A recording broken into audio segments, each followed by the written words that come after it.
Oke, Bismillahirrahmanirrahim. Assalamualaikum warahmatullahi wabarakatuh. Waalaikumsalam Waalaikumsalam. warahmatullahi wabarakatuh.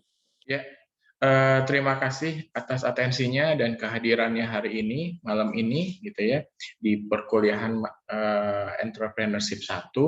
Ini pertemuan ke-13, terakhir nanti minggu depan kita pertemuan 14, selanjutnya kita UAS. Untuk hari ini, saya tidak akan memaparkan materi terlalu banyak, tapi akan menekankan kepada tugas. Kalau kalian lihat di LMS, itu ada tugas mengenai bisnis plan yang dulu pernah dikerjakan juga.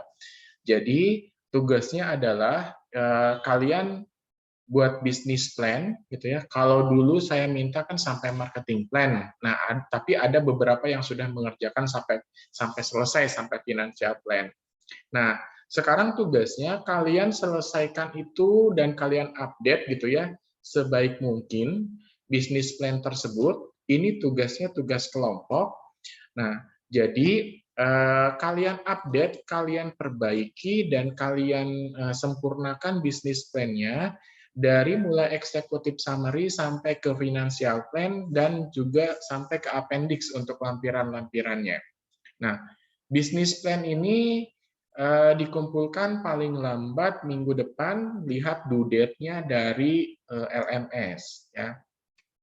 Bisnis plan ini akan terkait ke tugas minggu selanjutnya, di mana saya informasikan di awal bahwa untuk minggu selanjutnya tugasnya adalah kalian kalian bikin presentasi bisnis plan tersebut. Jadi ini karena ini tugas kelompok, jadi misal presentasi minimalnya 10 menit, maksimal 30 menit.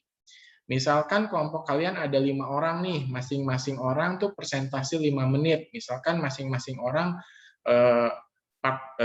ada berapa part kan itu bisnis plan, jadi kalian bisa bagi ke 5 orang itu, gitu ya.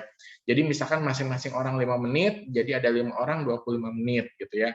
Nah, kalau yang kelompoknya bisa bertemu berdekatan, mungkin enak kalian bisa membuat itu bersama-sama.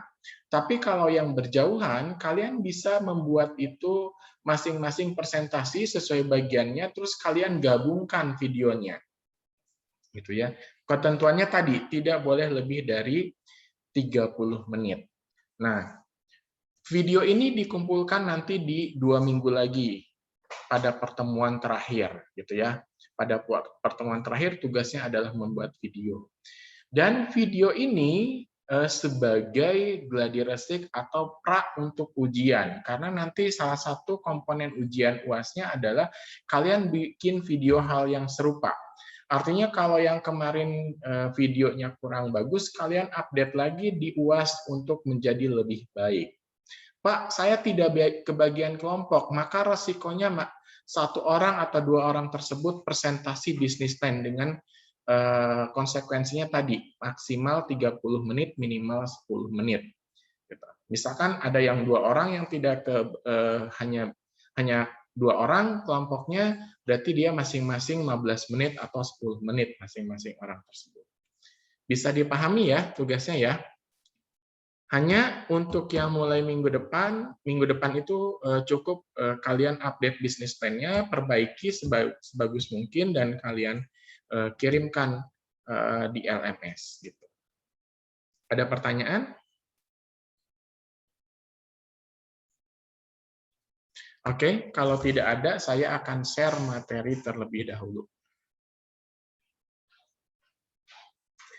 Materi yang saya share hari ini, saya kehilangan PPT-nya. Jadi, mohon maaf, saya share-nya berupa PDF. Ya. Nah, ini yang akan saya sampaikan hari ini, bisa kalian lihat di layar, gitu ya. Sebentar. Oke, bisa kalian lihat di layar bahwa sebelumnya saya menyampaikan terkait dengan financing atau pembiayaan, di mana financing ini terdiri atas 3 tipe, yaitu early stage financing, expansion or development, dan juga acquisition, kalau dilihat dari sisi perusahaan. Nah, early stage itu adalah pembiayaan di saat awal, yaitu bisa untuk seed capital, modal awal gitu ya, dan juga untuk startup-nya, bisa dibaca nanti penjelasannya. Setelah itu, kebutuhan pendanaan juga bisa dipakai untuk ekspansi dan juga development atau pengembangannya dari second stage, third stage, dan sampai ke fourth stage. Nanti bisa dibaca juga. Nah, setelah itu pembiayaan juga bisa digunakan untuk akuisisi dan juga leverage buyout. Nah, ini juga bisa kalian baca. Nah, yang ingin saya jelaskan di sini adalah lebih ke arah masalah valuing company atau bagaimana menilai sebuah usaha, gitu ya. Nah, usaha atau kapital atau firms itu terdiri dari beberapa macam, gitu ya.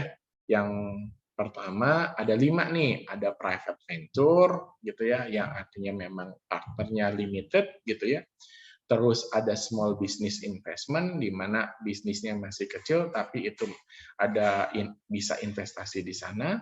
Ada industri sponsor, di mana di sini adalah contohnya bank, dan juga non-financial company, di mana dia memang membantu untuk mensponsori bisnis. Gitu ya.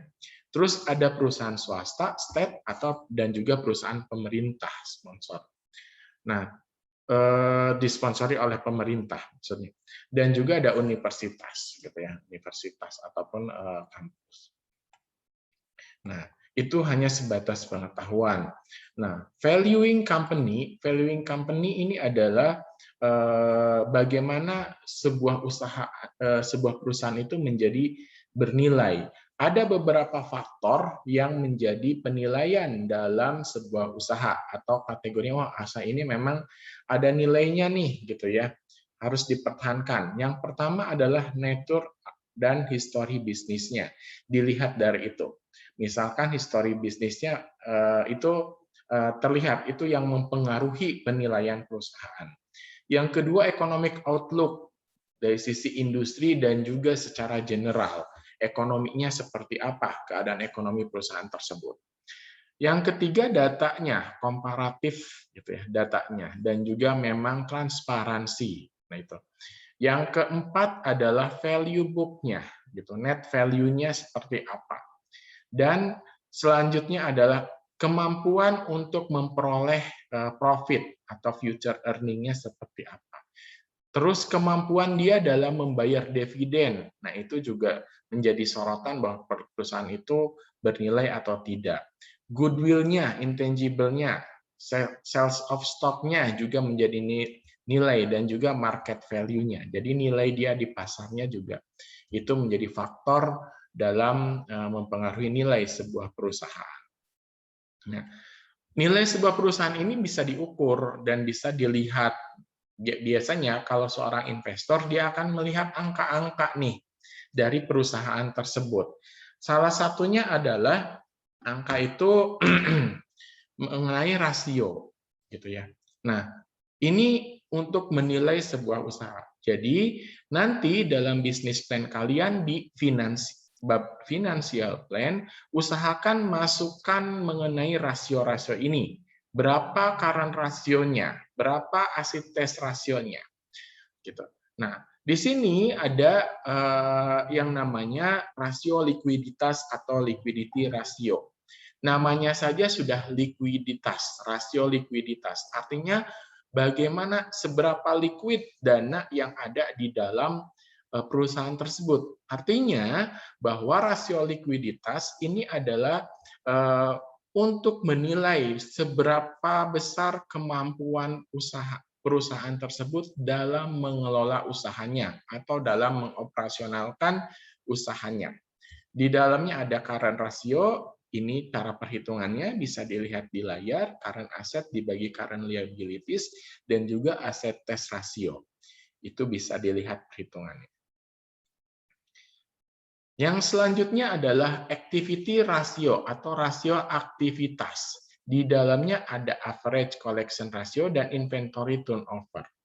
Ini adalah untuk melihat seberapa besar kemampuan perusahaan dalam menghasilkan revenue. Makanya di sini adalah rumusnya average collection period itu account receivable, jumlah penerimaan dibagi jumlah rata-rata sales per harinya. Termasuk cost of goods sold-nya berapa dibagi inventory itu tentang mengetahui seberapa jauh turnover dari inventory tersebut. Yang ketiga adalah leverage ratio. Di dalamnya ada debt ratio dan debt to equity. Leverage ratio ini adalah kemampuan si perusahaan tersebut dalam membayar hutang jangka pendek, gitu ya, dan juga membayar dividen. Jadi ibaratnya kemampuan perusahaan dalam membayar kewajiban-kewajibannya, gitu ya.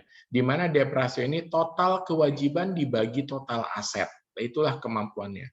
Dan debt to equity itu total liabilities dibagi stockholder equity. Nah, ini kemampuan dia dalam membayar dividen nantinya. Profitability ratio, namanya dari profit, berarti dia memang kemampuan perusahaan dalam memperoleh profit, memperoleh keuntungan. Ada NPM, net profit margin, yaitu profit dibagi dengan sales, itu kemampuan dia.